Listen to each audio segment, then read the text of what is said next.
लेकिन आप मेरी बात के साथ खड़े रहोगे और दिल्ली में आज आपने इतिहास लिख के दोबारा दिखा दिया मेरे लोगों। मुझे गर्व है आपको, मुझे गर्व है कि मैं गरीब समाज में जन्मा था, मेरा समाज ग्रेट है और मेरा समाज सम्राट अशोक की तरह ग्रेट रहेगा। मुझे बात जिसकी रक्षा जो है सम्राट वीर भोज के वंशज करते हो, जिसकी रक्षा छोटू राम के वंशज करते हो, जिसकी रक्षा गुरु गोविंद सिंह जी के बच्चे करते हो, जिसकी रक्षा सतगुरु रविदास जी महाराज के बच्चे करते हैं, जिसकी रक्षा भगवान वाल्मीकि महाराज के बच्चे करते हो, उनको लगा कि वो उसको मिटा देंगे। ये किसान कमेरों की आवाज है, ये मिट्टी का भले ही हो लेकिन इसके लोगों ने इसे बड़ा ताकतवर बनाया। ये एमपी एमएलए भले ही ना हो लेकिन ये अच्छी अच्छी सरकारों का गला पकड़ने का दम रखता है, ये बात सब लोग जानते हैं। और साल पहले आज ही के दिन हमारे माननीय राष्ट्रीय अध्यक्ष और तमाम हमारे सिपाहियों ने यह ऐलान किया था कि भीम आर्मी भारत एकता मिशन के नाम के संगठन के जरिए हम इस देश में मनुवाद ब्राह्मणवाद की कड़े काट देंगे। जो कारवा एक छप्पर से चला, आज वो कारवा सैलाब के रूप में दिल्ली की सड़कों पे है। प्राइमरी स्कूल के मास्टर के इस बेटे ने कभी सोचा नहीं था क्या अगर मैं लड़ाई गलत लड़ रहा हूं और ये लड़ाई मुझे नहीं लड़नी चाहिए तो आप आज इशारा कर दो, मैं ईमानदार से कह रहा हूं, मैं राष्ट्रीय अध्यक्ष जी को लिख के दे दूंगा कि हम ये संगठन बंद करके कोई खेती किसानी का काम कर लेंगे। जो आखिरी में बैठे हैं वो सब लोग बताओ भाई ऐसा नहीं चलेगा, हाथ उठा के बताओ ये काम बंद कर दूं। हम इस देश में इसलिए पैदा नहीं हुए कि हम बच्चियां पैदा हो हमारे घर में उनको नोच लिया जाए, जैसे मणिपुर में नोचा जा रहा है हमारी आदिवासी बहनों को। हम लोगों ने इसलिए अपने परिवारों को आगे नहीं बढ़ाया कि कोई मुंह रखने पर उनकी हत्या कर दे, कोई उनको जूते में पानी पिलाए, कोई उनके सर पे पेशाब कर दे। प्रार्थना दुआओं से मैं आपके बीच में, वरना ऐसा भी हो सकता है कि आज यहाँ पे इकट्ठा होते मेरी तस्वीर लगी होती और आप रो रहे होते कि भाई हमारा भाई चला गया। कैसे डर के घर में बैठ जाऊं, कैसे सीना तान के आपका खून होकर बाहर ना आऊं।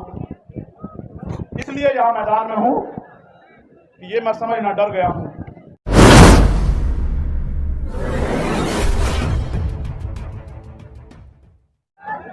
कि अभी वो गोली नहीं बनी जो आपके भाई का सीना चीर जा। देखो मैं आपको कुछ बात बताना चाहता हूं, भाषण तो मैं आपको बहुत दिनों से दे रहा हूं, मुझे इस मंच से एक संदेश देना है। मैं उन सब साथियों का भी धन्यवाद करता हूं जो विभिन्न पार्टियों के एमपी एमएलए, पूर्व एमएलए, पूर्व मंत्री, पूर्व मुख्यमंत्री, तमाम हमारे साथी जो आए यहाँ, मैं उन सबका बहुत बहुत धन्यवाद देता हूं। और मैं पुलिस के साथियों का भी धन्यवाद देता हूं। मैं उनको ये भी कहता हूं, एक सूचना उनके लिए ये है कि मुझे खबर दी गई थी कि अभी कौन सा थाना में थोड़ा को हमें हमारी 4 गाड़ी रोक के आपने बंद कर दी। देखो बंद का काम तो हमारा है, आपका नहीं है, आप तो कर्मचारी लोग हो, सबकी मदद करते। आपका तो काम है सबकी मदद का। और आप जानते हैं इतने लोग आ जाए लाखों की संख्या में तो आदमी पागल हो जाए, लेकिन हम अपनी ताकत को जानते हैं, कभी हम भीड़ देख के पागल होते नहीं। वरना हम ये भी जानते हैं कि अपनी सारी मांग आज ही मनवा देंगे हम संसद की तरफ को चल के, सारी की सारी आज ही मनवा के जाएंगे। और इसलिए मनवा के जाएंगे क्योंकि मैं अपनी बात को रखते हुए बताऊंगा कि ये लोकतंत्र है। प्रधानमंत्री टैक्स देते ना हो या देते हो, हमारे किसान, कामगार, दलित, पिछड़े, आदिवासी, जैन, सिख, बौद्ध, पारसी, ईसाई, मुसलमान, तमाम लोग टैक्स दे दे के इस देश को चला रहे। इसलिए देश के संसाधनों में हमारा अधिकार ज्यादा बैठता है और हम इस देश में मांगने के लिए पैदा नहीं हुए, इस बात को आप लोग याद रखें। मैंने उस दिन भी अपील की, मैं आपको एक बात बस शुरू करूंगा अपनी बात।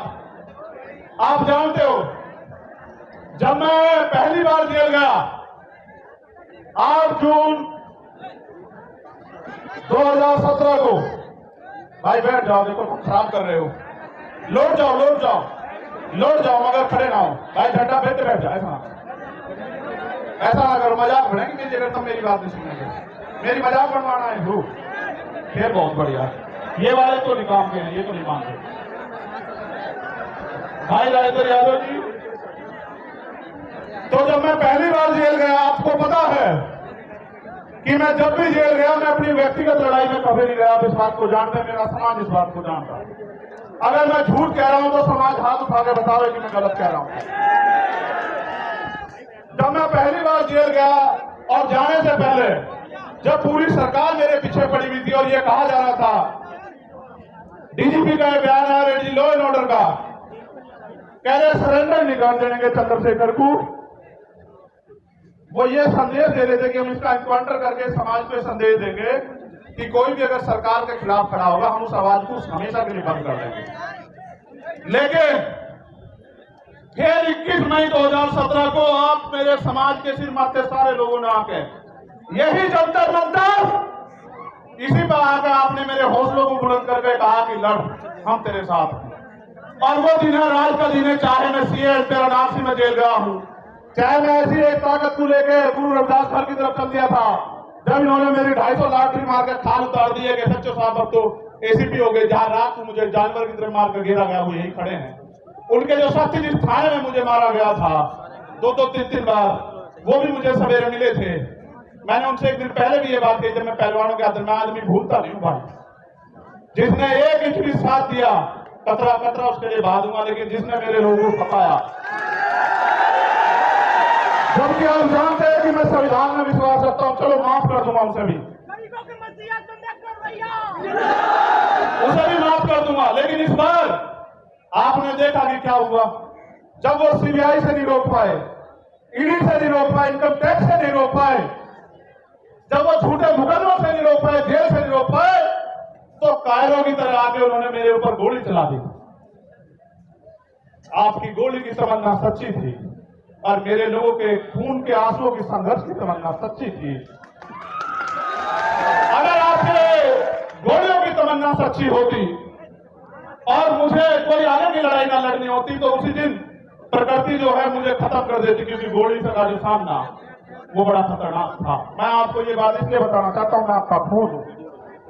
मैं कल भी था रहा था, आज भी था रहा हूं, और चाहे फर्श पर रहूं या आज पर रहूं या मिट जाऊं, मेरे खून का एक एक कतरा आपके स्वाभिमान सम्मान के लिए हमेशा खर्च होगा। मेरी बात को याद,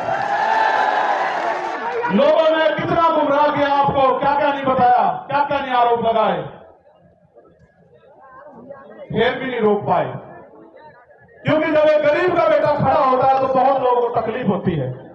लोगों को लगता है कि ये देश अमीरों का है और अमीर इस देश में राज करेंगे और गरीब जो है वो खून के आंसू रोगा। मैं आपको ये कहना चाहता हूं कि वो दिन दूर नहीं, गरीब इस देश में खून के आंसू रोने का नहीं, और गरीब इस देश में राज करेगा, ये बात लेके हम लोग सड़कों पर निकलते हैं और हम तो हर दिन को आखिरी दिन मानते हैं।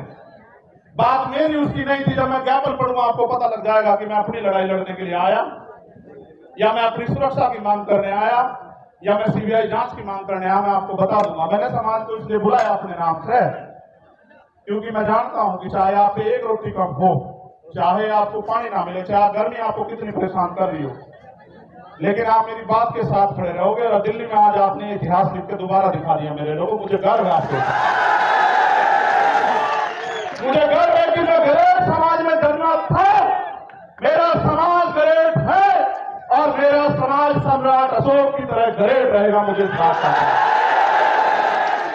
ये बात मैंने आपको इसलिए बताई कि आज के जो हालात है ना, इन हालातों में गरीब के बेटे को रोकना जो ईमानदार भी और संघर्षशील भी है और जिसके गले में पट्टा नहीं है किसी का, वो बड़ा खतरनाक है। जब मैं कहता हूं ना, मुझे आदत है, पश्चिम के लोग हैं तो भाई आप इसे हम ही माना करो, ठीक है, इसे आप हम माना करो सारी, क्योंकि भाई मैं भी तो भीम आर्मी का आपकी तरह सिपाही हूं, एक छोटा सा। सबसे पहले मैं धन्यवाद दूंगा जो पैदल चल का है, दोनों हाथ उठाकर उनका बहुत बहुत धन्यवाद। फिर मैं धन्यवाद दूंगा उनका जो साइकिल से आए, फिर मैं धन्यवाद दूंगा उनका जो बारिश में भीगे तमाम तरह की मुसीबतों का सामना करा, उनका हौसला नहीं निकाला, जिन्होंने औरों को भी प्रेरित किया। और फिर मैं धन्यवाद दूंगा जो बस से आए, ट्रेन से आए, कैसे कैसे आए, भूखे पेट आए, कैसे आए। मैं आज अपने परिवार के बीच में हूं, नेता नहीं हूं, यहाँ आपका खून हूं। मैं आपसे एक सवाल पूछना चाहता हूं बात की शुरुआत में ही अगर मैं ये लड़ाई लड़ रहा हूं गरीबों की, कमजोरों की, पहले होता क्या था आप जानते हो, मैं आपका खून हूं कि गांव में ताकतवर आदमी, सामंती आदमी जिस बहन की बच्ची की चाहे उसकी चुन्नी खींच ले, उसके कपड़े खींच ले, उसको नोच ले, और फिर गांव के गांव में पंचायत होकर बात निमट जाती थी। किसी की बारात रोक दो, किसी के ऊपर पेशाब कर दो, किसी को थूक दो, किसी में थूक चढ़वा दो, किसी की मूंछ काट लो, किसी की पानी छूने पर हत्या कर दो। तो पहले ये ताकतवर लोग था, उनका जन्मसिद्ध अधिकार है। मगर जब से भीम आर्मी के सच्चे पहरेदार मैदान में आए हैं देश के अंदर, वो कर तो देते हैं घमंड में, लेकिन उन्हें नू नहीं पता, उनकी मां भी नहीं बचा सकती उन्हें। फिर सरकार को जेल हो जाते हैं, जेल। जब वो जेल जाते हैं तो वहां बैठ के वो सोचते हैं कि हम किसकी वजह से जेल जा रहे हैं। तो जब वो जेल जाते हैं तो फिर वो क्या करते हैं पता है? वो जेल जाके ये कहते हैं बाहर निकलते कि इस आदमी को निपटाओ, वरना तो हमारा एक छत्र जो अधिकार है वो खत्म हो जाएगा इस देश में। उन्होंने शुरुआत ये यहां नहीं की, उन्होंने शुरुआत बिहार में की, जब भाई राकेश पासवान को उन्होंने 20 गोली मारी। हम समझ नहीं पाए, 20 गोली मारने के बाद उन्होंने डर जाए, लेकिन आप डरे नहीं। फिर उन्होंने विदिशा में हमारे जिला अध्यक्ष भाई चरण सिंह की हत्या करी, फिर भी नहीं हम डरे। हम आंदोलन में आए, हमारी जान चली गई, तब भी नहीं डरे। फिर उन्हें लगा कि भाई जड़ ही काटो, टहने भी मजबूत है, जड़ भी मजबूत है, पत्ते भी मजबूत है, भाई जड़ ही काटो। तो बाबा साहब बड़े रुकने के लिए, तो जड़ काटने का वो क्या था कि चंद्रशेखर आजाद को निपटा दो। देखो वो तो बच्चे हैं जिन्होंने ये किया है, सच बात बता रहा हूं, बच्चे हैं, लेकिन उनके हाथ पीछे जो है ना, उनकी जिन्होंने उनके हाथ में हथियार दिए वो बच्चे नहीं है। हम सीबीआई जांच की मांग इसलिए कर रहे थे कि बहुत सारे लोगों ने मजाक उड़ाया कि अपने आप सिक्योरिटी रहने को हमला कर दिया है। जिसकी रक्षा इतना बड़ा समाज करता हो, जिसकी रक्षा जो है सम्राट वीर भोज के वंशज करते हो, जिसकी रक्षा छोटू राम के वंशज करते हो, जिसकी रक्षा गुरु गोविंद सिंह जी के बच्चे करते हो, जिसकी रक्षा सदगुरु रविदास जी महाराज के बच्चे करते हैं, जिसकी रक्षा भगवान वाल्मीकि महाराज के बच्चे करते हो, उनको लगा कि वो उसको मिटा देंगे। ये किसान कमेरों की आवाज है, ये मिट्टी का भले ही हो, लेकिन इसके लोगों ने इसे बड़ा ताकतवर बना। ये एमपी एमएलए भले ही ना हो, लेकिन ये अच्छी अच्छी सरकारों का गला पकड़ने का दम रखता है, ये बात सब लोग जानते हैं। सम्मानित साथियों, आज इस पावन अवसर पे, क्योंकि भीम आर्मी का स्थापना दिवस भी है, 8 साल पहले आज ही के दिन हमारे माननीय राष्ट्रीय अध्यक्ष और तमाम हमारे सिपाहियों ने यह ऐलान किया था कि भीम आर्मी भारत एकता मिशन के नाम के संगठन के जरिए हम इस देश में मनुवाद ब्राह्मणवाद की कड़े काट देंगे। जो कारवां एक छप्पर से चला, आज वो कारवां सैलाब के रूप में दिल्ली की सड़कों पे है। प्राइमरी स्कूल के मास्टर के इस बेटे ने कभी सोचा नहीं था कि अगर ईमानदारी से काम करने वाले को इतना प्यार मिलता है तो फिर लोग ईमानदारी से क्यों नहीं काम करते। तो मैं इस पावन अवसर पे बहुजन समाज में जन्मे सभी संतों, गुरुओं, महापुरुषों को नमन करता हूं। भगवान बुद्ध, सदगुरु रविदास जी महाराज, गुरु नानक देव, संत कबीर, भगवान वाल्मीकि महाराज, गुरु घासीदास, राष्ट्रपिता ज्योतिबा फूले, छत्रपति साहू जी महाराज, बाबा साहब अंबेडकर, नारायण गुरु संत गाड़गे जी महाराज, चौधरी सर छोटू राम जी, कोतवाल धाम सिंह गुजर जी, संत राम पीए प्रजापति जी, महामना रामसु वर्मा जी, बाबू जगदेव प्रसाद कुशवाहा जी, इनको इसलिए याद करो, ऐसी सभा में उनको गोली मार के खत्म किया गया था। वो ऐसे सिपाही, राष्ट्रपिता ज्योतिबा फूले की मूवमेंट के सिपाही, जिनको मारने का काम जो है बिहार में किया गया था। जननायक कर्पूरी ठाकुर, मान्यवर काशीराम साहब, मान्यवर दीनावाना वाल्मीकि साहब को नमन करता हूं।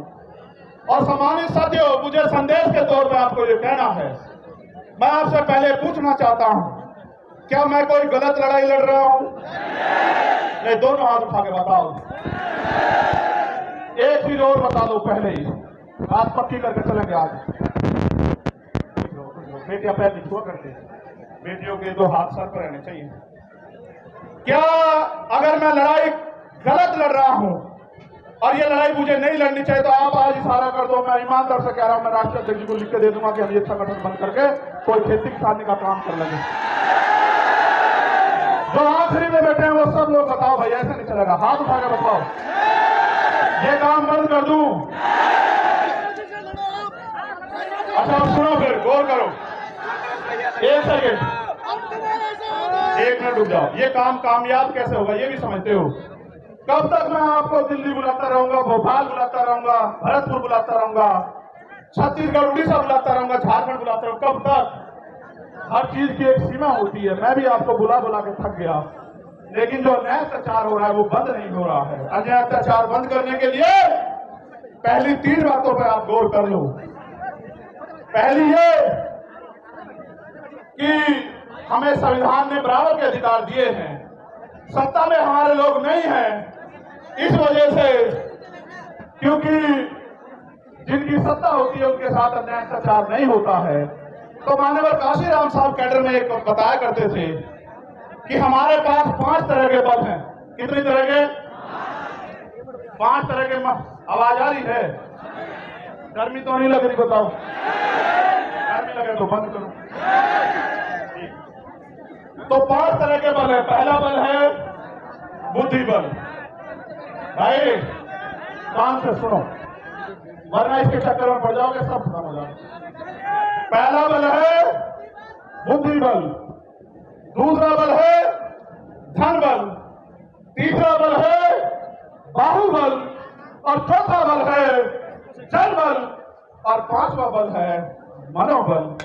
अगर जिसका मनोबल गिर जाए उसके लिए चारों बल बेकार हैं।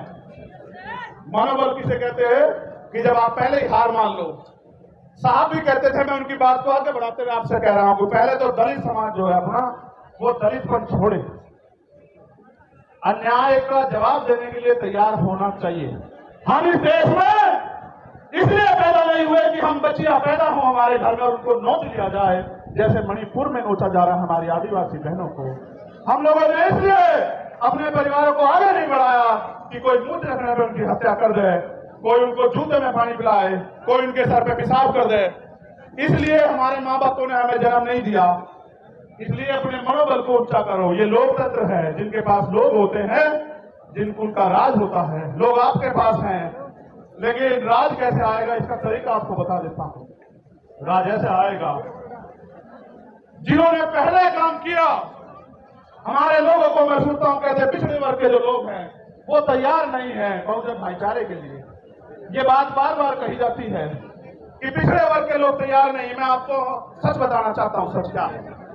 सच ये है, और आप इस बात को मेरी सुनोगे, कि पहले दलित समाज के लोगों को पढ़ा के अपने पैरों पे खड़े करके किताबें लिख के अपनी लड़ाई लड़ने के लिए सबसे पहले जो अगर शुरुआत किसने की, गुलाम भारत में अंग्रेजों के गुलाम जब हम थे, तो वो राष्ट्रपिता ज्योतिबा फूले ने की, जो पिछड़े समाज से आते हैं। उन्हीं को बाबा साहब अम्बेडकर ने अपना गुरु माना। बाबा साहब 91 में पैदा हुए और ज्योतिबा फूले 1890 में चले गए। उन्होंने अपना सारा जीवन इस समाज को पैरों में खड़ा होने के लिए दिल लगाया, क्योंकि बाबा साहब ने भी अपने नारे में कहा, शिक्षित हो। भाई चारों लोग डिस्टर्ब कर रहे हो, कौन भर का बिठा लो, बिठा लो। फिर छत्रपति साहू जी महाराज को याद करो, जिन्होंने बाबा साहब को बाबा साहब बनाने में योगदान किया, उनकी प्रेस के लिए पैसा दिया। वो हमारे पिछड़े समाज के इतने बड़े नेता थे। राजा होते उन्होंने समाज से कहा कि डॉक्टर अम्बेडकर आपके समाज के सच्चे नेता, इनका साथ दो। आप ये बताओ, वो भी पिछड़े समाज के थे। पेरियारी रामास्वामी नायकर, वो भी पिछड़े समाज के थे। नारायण गुरु, वो भी पिछड़े समाज के थे। सर छोटू राम, वो भी पिछड़े समाज के थे। बाबू जगदेव प्रसाद कुशवाहा, वो भी पिछड़े समाज के थे। जननायक कपूरी ठाकुर, वो भी पिछड़े समाज के थे। महामना रामस्वरूप वर्मा, वो भी पिछड़े समाज के थे। और जिन्होंने देश की आजादी में योगदान दिया, चाहे शहीद आजम भगत सिंह रहे हों या कोतवाल धन सिंह गुजर रहे हों, शहीद उधम सिंह रहे हों, करतार सिंह सराभा रहे हों, वो भी इसी वंचित पिछड़े समाज के थे। उन्होंने अपना काम कर दिया। अगर आप चाहते हो कि बहुजन एकता बढ़े, अब आपकी जिम्मेदारी है कि आप उनको जाके बहुजन आंदोलन को समझाने का काम करो। जैसे पहले उन्होंने घर घर जाके आपको समझाने का काम किया, ऐसे आप भी जो है अब घर घर जाके उनको समझाने का काम करो। पहले नल्ले यादव भी पिछड़े समाज के थे, ये बात मैंने आपको इसलिए बताई। आप ये सोचते हो कि वो गलत है, नहीं, कुछ गलतियां हुई है उसकी वजह से दिक्कत आ रही है, वरना पिछड़ा समाज भी ब्राह्मणवाद मनोवाद का सबसे बड़ा जो है विरोधी बैठा है, और ये बात उन्होंने 19 के दशक में करके भी दिखाई है। ठीक है। दूसरा, अगर आपको और आगे बात को बढ़ाना तो अपने पराये में फर्क समझना पड़ेगा। जब सब लोगों ने रास्ते बंद कर दिए और कहा बाबा साहब अम्बेडकर, खिड़कियां तो, दरवाजे तो बहुत दूर, खिड़कियां भी बंद कर देंगे, घुसने नहीं देंगे संविधान सभा में, तब उनको खुलना ढाका से की खुलना सीट से जिताकर कॉन्स्टिट्यूशन असेंबली में भेजने वाले लोग वो मुस्लिम समाज के थे। उन्होंने भी अपना जो है पहले हक अदा किया। संसद में बाबा साहब, कॉन्स्टिट्यूशन असेंबली में बाबा साहब गए, तब जाके संविधान लिखने का मौका मिला, तब जाके आपको हक अधिकार मिले। आज वो लोग आपकी तरफ देख रहे हैं कि भाई हमने तो समय समय पे अपना काम किया, हमारे लिए कौन लड़ेगा। इसलिए मैं सीए एसपीआर एनआरसी के आंदोलन में मिल गया, और इसलिए मैं आपसे कह रहा हूं, आपको समझना पड़ेगा कि आपका अपना कौन है और आपका पराया दुश्मन कौन। अभी मंच पे तमाम पार्टियों के नेता बैठे थे, उनको फायदा में जाना था। हमारे आरजेडी के नेता बैठे थे, मैं उनसे कहता अगर वो होते कि भाई मैं आपका बहुत सम्मान करता हूं, आपकी पार्टी का बड़ा सम्मान करता हूं, लेकिन आपके राज में हमारे लोग भी खाल उतारी जा रही है, आपके यहाँ आयोग नहीं बना हुआ भाई, आप भी कुछ करके दिखाओ। दूसरों को गाली देने से काम नहीं चलेगा। उनके यहाँ SC/ST आयोग नहीं है, महिला आयोग नहीं है, उनके यहाँ राकेश पासवान की हत्या कर दी जाती है, आरोपी गिरफ्तार नहीं होते। मुझे उनसे भी कहना था, लेकिन समय कभी चले गए। हमारे कांग्रेस के नेता भी बहुत सम्मानित साथी भाई आए थे, मैं उनका भी बड़ा सम्मान करता हूं। भाई बात बंद कर दूं, ये इसको देखना, मैं उनसे भी पूछता कि भाई मैं आपके सीनियर नेताओं का भी वो लड़ रहे हैं, सम्मान करता हूं, लेकिन जब आपके यहाँ इंदर मेघवाल, जितेंद्र मेघवाल, जब आपके यहाँ ओम प्रकाश रायगर, जोधपुर की बिटिया, जेएलयू के स्कूल की बच्ची, जब उनके साथ अन्याय होता है तो भाई आप भी कुछ करके दिखाओ। सिर्फ गाली देने से काम नहीं चलने का कि दूसरी सरकार खराब है, आपके राज्य में भी बहुत कुछ भला नहीं हो रहा है। इसलिए मेरा स्पष्ट संदेश है कि जब तक आपकी अपनी ताकत नहीं बढ़ेगी, आपको कोई पूछने वाला नहीं है। मेरी बात को याद रखना, किसी के पीछे खड़े होने के लिए नहीं कह रहा हूं आपको, मैं आपको पूंछ बनाने के लिए नहीं कह रहा हूं, मैं आपको पूंछ की लड़ाई लड़ने के लिए कह रहा हूं कि अपना हुक्का अपना मरूड़, और मन आया तो पिया दिया फोड़। ठीक है, अपनी ताकत बनाओ। जब आपका विधायक जीतेगा, जब आपका MP जीतेगा, आपका व्यक्ति संलग्न होगा, फिर अगर अन्याय अत्याचार होगा तो फिर हम हिसाब करेंगे।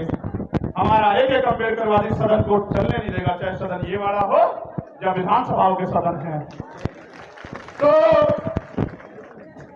सारी बात मैंने आपको बता दी। मैंने आपको इसलिए बुलाया कि मेरा जो गिरता हौसला, जो गिर नहीं सकता, आप जानते हो, लेकिन मैं आपसे पूछ लूं, क्योंकि कहते हैं पुनर्जन्म होता है, मैं तो मानता नहीं, लेकिन सच ये है कि जब वो गोली चली थी, मैं ईमानदारी से कह रहा हूं, मैंने अधिकारी को फोन करके कहा कि गोली तो लगी है, लेकिन लगी कहां ये पता नहीं भाई।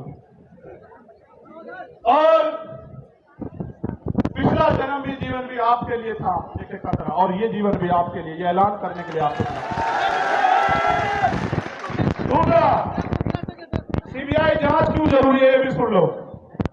जो लोग ये कह रहे थे सुरक्षा के लिए गोली चलवाई या करा, तमाशा बना रहे थे, उनको आदत है मुझे निष्ठा दिखाने की, आदत है उनको, क्योंकि उनपे ये गरीब का बेटा पच नहीं रहा भाई, ये कमेरी माँ का बेटा पच नहीं रहा उन पे। तो मैं भी उनको बता देना चाहता हूं कि हो सकता है आपके मालिकों के हाथ भी इसमें शामिल ना हो, इसलिए मैं इसकी CBI जांच चाहता हूं कि मेरे जान से ज्यादा, मेरी जान से, मेरे लोगों से ज्यादा दूसरों को कुछ प्यार हो गया है, वो क्यों मेरी जान लेना चाहते हो। तो प्रकृति के आशीर्वाद से, आप भाइयों के सहयोग से, प्रार्थना दुआओं से मैं आपके बीच में, वरना ऐसा भी हो सकता है कि आज यहाँ इकट्ठा तो होते, मेरी तस्वीर लगी होती और आप रो रहे होते कि भाई हमारा भाई चला गया।